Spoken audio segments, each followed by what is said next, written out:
बस हा पर भौक सवार अबियौ मिथिला नगरिया। बाबा बस हा पर भौक सवार अबियौ मिथिला नगरिया। सुनियौ ने भक्तक पुकार अबियौ मिथिला नगरिया। सुनियौ ने भक्तक पुकार अबियौ मिथिला नगरिया। यो बाबा बस हा पर भौक सवार अबियौ मिथिला नगरिया।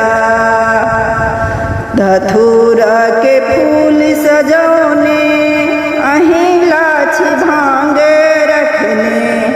धतूरा के फूल सजौने अहीं लाछी भांग रखने। बेलपात अक्षत चंदन सब टछि ओरियान कहने। बेलपात चंदन अक्षत सब टाछि ओरियान कहने। जूनी करियवा विचार अबियौ मिथिला नगरिया। जूनी करियवा विचार अबियौ मिथिला नगरिया। यो बाबा बस हा पर भौक सवार अबियौ मिथिला नगरिया। यो बाबा बस हा पर भौक सवार अबियौ मिथिला नगरिया। सावन के पावन महीना हर्षित छै सबहक मनमा। स्वागत में यहाँ के बाबा लागल छै सबके धियनमा। सावन के पावन महीना हर्षित छै सबहक मनमा। स्वागत में यहाँ के बाबा लागल छै सबके धियनमा। बोल बम के सगरो जयकार अबियौ मिथिला नगरिया। बोल बम के सगरो छै जयकार अबियौ मिथिला नगरिया।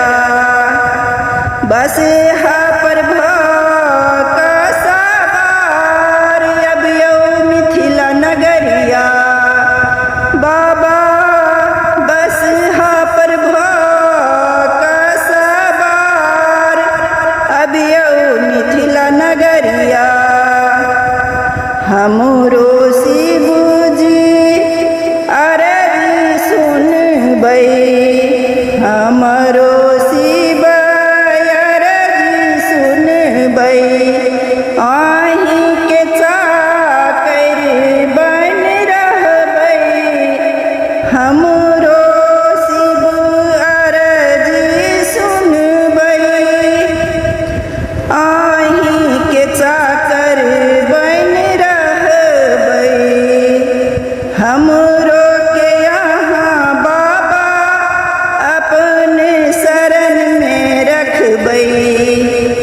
हमरो के यहाँ बाबा अपन शरण में रखबै।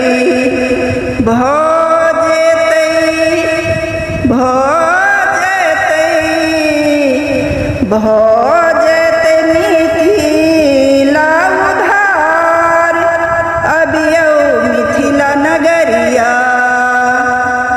भौ जेतै मिथिला उधार अबियौ मिथिला नगरिया। बस हा पर भौक सवार अबियौ मिथिला नगरिया। बस हा पर भौक सवार